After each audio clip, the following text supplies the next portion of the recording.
Hello everyone. तो आज हम बात करेंगे रेंट वर्सेस बाय की। तो देखिए, आजकल बहुत मैनिपुलेशन होता है रेंट वर्सेस बाय डिबेट में, और मोस्टली उन लोगों के थ्रू जो चाहते हैं कि आप इक्विटी मार्केट में पैसा लगाओ, क्योंकि वो खुद पीएमएस या फाइनेंशियल एडवाइज़र होते हैं और उनकी अर्निंग वहीं से हो रही होती है। तो चलिए, इमोशनल से नहीं, प्रैक्टिकल बात करते हैं।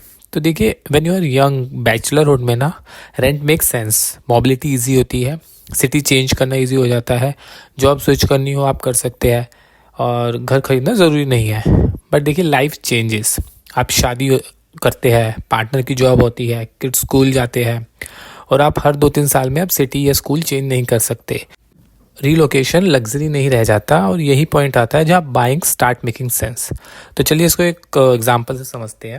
तो let's suppose there is a house जिसकी वैल्यू 1 करोड़ है, और उसकी रेंटल यील्ड अगर हम 2 से 4% माने तो 25,000 से 40,000 रेंट पर मंथ आपका रहेगा, which is around 4 to 4.5 lakh per year.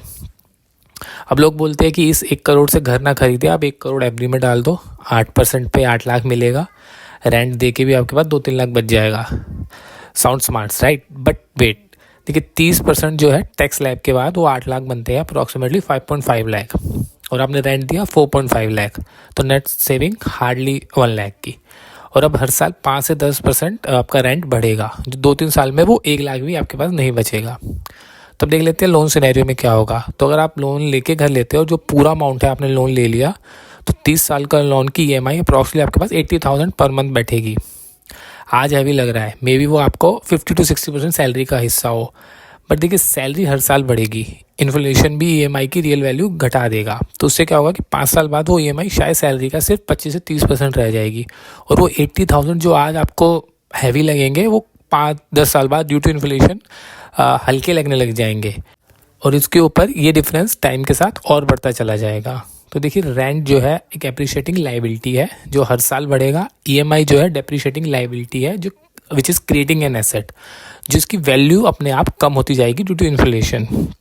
तो शॉर्ट टर्म में रेंट जीतेगा, बट हाँ, लॉन्ग टर्म में आप देखें तो हमेशा बाइंग ही जीतती है। तो देखिए, गलत बजट पे लिया घर बिगेस्ट मिस्टेक हो सकता है, बट राइट प्लानिंग के साथ लिया घर वेल्थ क्रिएटर ही होता है। तो हमें अपने इनकम के हिसाब से ही घर लेना चाहिए। तो डिसीजन नंबर से नहीं, लाइफस्टाइल प्लस इनकम ट्रैजेक्टरी से होना चाहिए। तो थैंक यू, आज के लिए वीडियो में इतना ही। Follow for real finance, not fancy finance.